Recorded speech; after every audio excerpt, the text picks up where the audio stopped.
বাসাবাড়ির gas সরবরাহ বন্ধ করার জন্য আমার উপর চাপ আছে। জানাবো ডাকসু নির্বাচন ও শিবিরের লম্বা হাত, রাজনীতির খেলা শুরু। আল্লাহর কাছে দোয়া করেন যেন জাহাঙ্গীরনগর নির্বাচনটাও সুষ্ঠু হয়, বললেন স্বরাষ্ট্র উপদেষ্টা। এবং সর্বশেষ জানাবো খিলগাঁওয়ে এসির কাজ করতে গিয়ে 6 তলা থেকে পড়ে মিস্ত্রির মৃত্যু। শুনছিলেন সংবাদ শিরোনাম, এবারে বিস্তারিত। বাসাবাড়ির গ্যাস সরবরাহ বন্ধ করার জন্য আমার উপর চাপ আছে। বাসাবাড়ির গ্যাস সরবরাহ বন্ধ করার জন্য চাপ দেওয়া হচ্ছে বলে জানিয়েছেন বিদ্যুৎ, জ্বালানি ও খনিজ সম্পদ মন্ত্রণালয়ের উপদেষ্টা মোহাম্মদ ফাজুল কবির খান। উপদেষ্টার কাছে সাংবাদিকরা জানতে চান যে বাসাবাড়িতে নতুন করে গ্যাস সংযোগ দেওয়া হবে কিনা। জবাবে তিনি বলেন, না, বরং বাসাবাড়িতে আমরা যে গ্যাস দিই সেটা বন্ধ করে দেওয়ার জন্য আমার উপর চাপ আছে, কিন্তু আমি বন্ধ করি না, কারণ এটা যদি করি তাহলে আমি আমার নিজের বাসায় ঢুকতে পারবো না।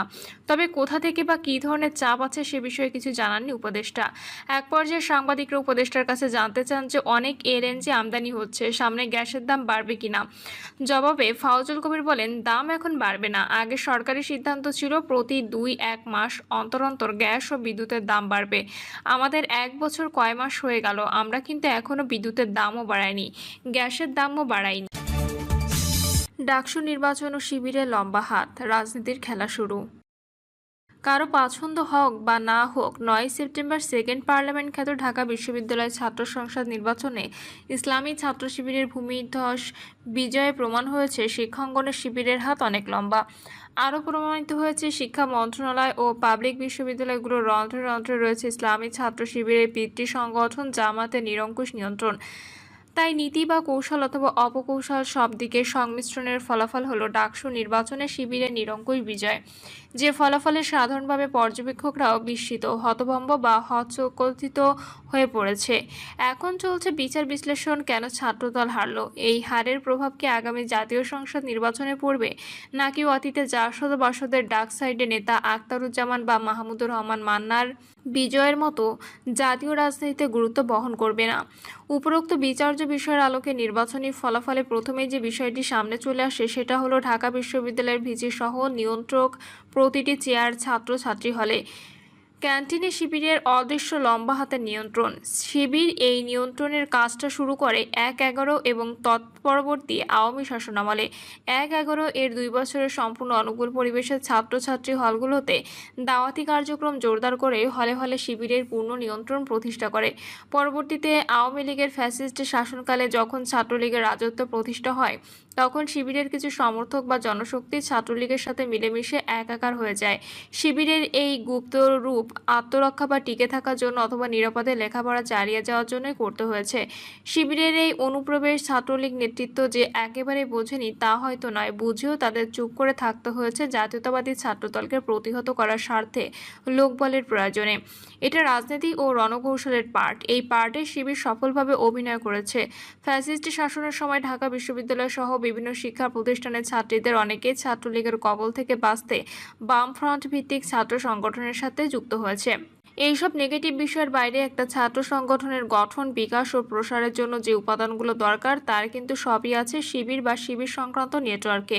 ঢাকা বিশ্ববিদ্যালয়ের ভর্তি পরীক্ষার সহযোগিতা, ভর্তি পরবর্তী সময়ে মফস্বলে আগত একজন শিক্ষার্থীদের আবাসন, প্রাইভেট ও কোচিং সেন্টারে পড়ানোর সুযোগ এবং লজিংয়ের ব্যবস্থা করে দেওয়ার মতো মানবিক কাজগুলো শিবির ছাড়া আর কে করে? বিশ্ববিদ্যালয়ের ক্লাস টেস্ট, পরীক্ষা, নোট সরবরাহ ইত্যাদি জরুরি কাজগুলো শিবির যেভাবে ছাত্রছাত্রীদের যেসব সুবিধা দেয়, নিষিদ্ধ ছাত্রলীগ বা বড় সংগঠন ছাত্রদল কি সেগুলো করে? 72-এ বিলুপ্ত ইসলামী ছাত্র সংঘ স্বাধীন বাংলাদেশে ইসলামী ছাত্র শিবির হিসেবে আত্মপ্রকাশের পর 3 যুগের বেশি সময় ধরে ঢাকা বিশ্ববিদ্যালয়ে যেসব পজিটিভ কাজগুলো করে আসছে তারই একটা ভালো ফল পেয়েছে নবনির্বাচিত ভিপি সাদিক কায়ুম ও জিএসএম ফরহাদ। সদ্য ঘোষিত নির্বাচনে ভিপি পদে তাই সাদিক কায়েম প্রতিপক্ষকে 3 গুণ এবং জিএস পদে এসএম ফরহাদ প্রতিপক্ষকে দ্বিগুণ ভোটের ব্যবধানে হারাতে পেরেছেন।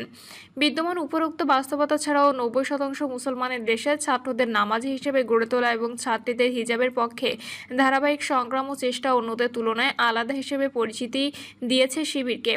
এই ক্ষেত্রে শিবির ছাত্রছাত্রীদের পাশাপাশি অভিভাবকদের ও মন জয় করতে পেরেছে। এই জায়গাটা কিন্তু যোজন যোজন পিছিয়ে আছে জাতীয়তাবাদী ছাত্রদল সহ অন্যরা। ডাকসু নির্বাচনে ছাত্র শিবিরের ভূমিধ্বস বিজয়ে ছাত্রলীগের একাংশ নিজস্ব ইকুয়েশন ভোট দিয়েছে শিবিরকে। একাংশ নিরাপদভাবে ক্যাম্পাসে অবস্থানের আশায় ভোট দিয়েছে শিবিরকে। এছাড়া ঢাকা বিশ্ববিদ্যালয়ের আশেপাশের খাবার দোকান, বই, পুস্তক, খাতা, কলম ও ফটোকপির দোকানগুলোর মালিক বা শ্রমিকরা এই নির্বাচনে শিবিরের পক্ষে যে সূক্ষ্ম প্রচারণা চালিয়েছে সেটা শিবিরের বিজয়ে বিরাট ভূমিকা রেখেছে। ইসলামী ছাত্র শিবিরের বিজয়ে আরেকটা ফ্যাক্টর কাজ করেছে, সেটা হলো অনলাইন ও ভার্চুয়াল জগৎ।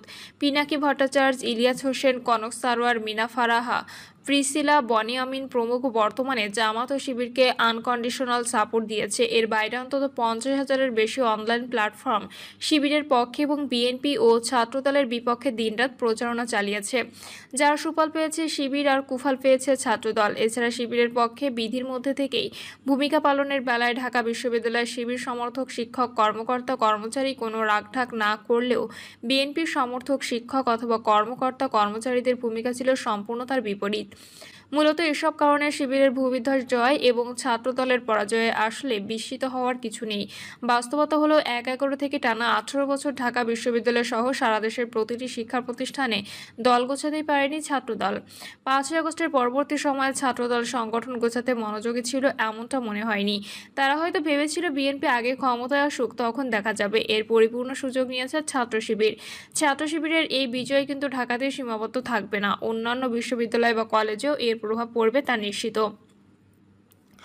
অবশ্যম্ভাবীভাবে আগামী জাতীয় নির্বাচনে এর প্রভাব পড়বে, কারণ আপাতত কর্মকাণ্ড নিষিদ্ধ আওয়ামী লীগ এবং নিষিদ্ধ ছাত্রলীগের কমন শত্রু বিএনপি ও ছাত্রদল।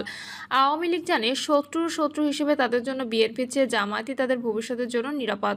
জামায়াত একটি ধর্মীয় আদর্শিক দল হলেও এর একটা এনজিও প্যাটার্ন রয়েছে, তাই তারা জেনারেল ইয়াহিয়া, জেনারেল এরশাদ, জেনারেল মঈন এমনকি আওয়ামী লীগকে সাপোর্ট করতে সংকোচ করেনি।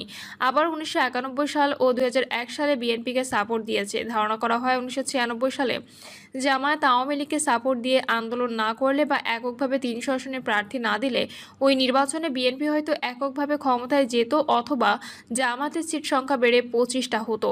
হয়তোবা সরকার গঠনের জন্য বিএনপি বা আওয়ামী লীগকে জামায়াতেরই শরণাপন্ন হতে হতো। ফলে আগামী নির্বাচনে ডাকসু নির্বাচনের ফল অতীতের মতো জাতীয় রাজনীতির জন্য গুরুত্ব বহন করবে না এমনটা নাও হতে পারে। ডাকসু নির্বাচনে জামায়াত, শিবির নিষিদ্ধ, ছাত্রলীগ কর্মকাণ্ড নিষিদ্ধ, আওয়ামী লীগ এবং অবশ্যম্ভাবীভাবে বহিঃশক্তির একটা খেলা সংশ্লিষ্ট আছে। এই খেলা রাজনীতির খেলা। খেলাটার শুরু ডাকসু দিয়ে হলেও খেলোয়াড়রা নিশ্চিতই এটাকে আগামী নির্বাচন পর্যন্ত নিয়ে যেতে চাইবে, সেটা বলাই বাহুল্য।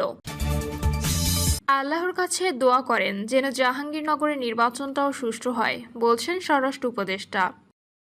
অন্যবার হচ্ছে ঢাকা বিশ্ববিদ্যালয় কেন্দ্রীয় ছাত্র সংসদ অর্থাৎ ডাকসু নির্বাচন অনেক ভালো হয়েছে উল্লেখ করে স্বরাষ্ট্র উপদেষ্টা লেফটেন্যান্ট জেনারেল মোহাম্মদ জাহাঙ্গীর আলম চৌধুরী বলেছেন, এখন আপনারা আল্লাহর কাছে দোয়া করেন যেন জাহাঙ্গীরনগরের নির্বাচনটা সুষ্ঠু, শান্তিপূর্ণ ও উৎসবমুখর হয়। ডাকসু নির্বাচনে অনেক প্রার্থী কারচুপির অভিযোগ করেছেন। এ বিষয়ে স্বরাষ্ট্র উপদেষ্টাকে প্রশ্ন করা হলে তিনি বলেন, এ ব্যাপারে অনেকে অনেক প্রশ্ন করছে, উত্তর বহুবার দেওয়া হয়েছে।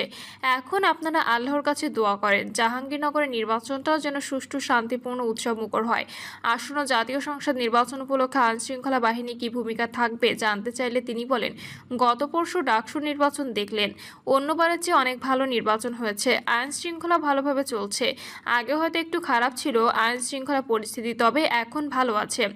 জাতীয় নির্বাচনের বিষয়ে এক প্রশ্নের জবাবে তিনি বলেন, এরই মধ্যে বিভিন্ন বাহিনীর ট্রেনিং শুরু করে দিয়েছি। সেদিন পুলিশের ট্রেনিং উদ্বোধন করা হয়েছে। আমরা আশা করব জাতীয় নির্বাচন শান্তিপূর্ণ, সুষ্ঠু ও উৎসব মুখরভাবে সম্পন্ন হবে।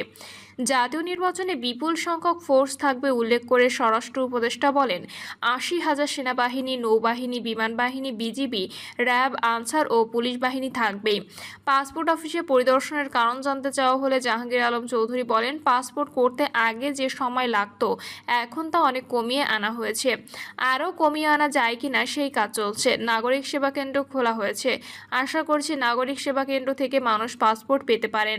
পাসপোর্ট সহজভাবে পাওয়ার জন্য পুলিশ ভেরিফিকেশন উঠিয়ে দেওয়া হয়েছে। পাসপোর্ট অফিসে জনবল বৃদ্ধির বিষয়ে তিনি বলেন, নির্বাচনের জন্য আইনশৃঙ্খলা বাহিনীর জনবলের দিকে নজর দেওয়া হয়েছে, তবে পাসপোর্ট অফিসে যেন জনবল ঘাটতি না থাকে সেজন্য ব্যবস্থা করা হচ্ছে। প্রিয় দর্শক, এই ছিল এখনকার সর্বশেষ সংবাদ। আপডেট সব সংবাদ পেতে চ্যানেলটি সাবস্ক্রাইব করে বেল আইকনটি ক্লিক করে রাখুন।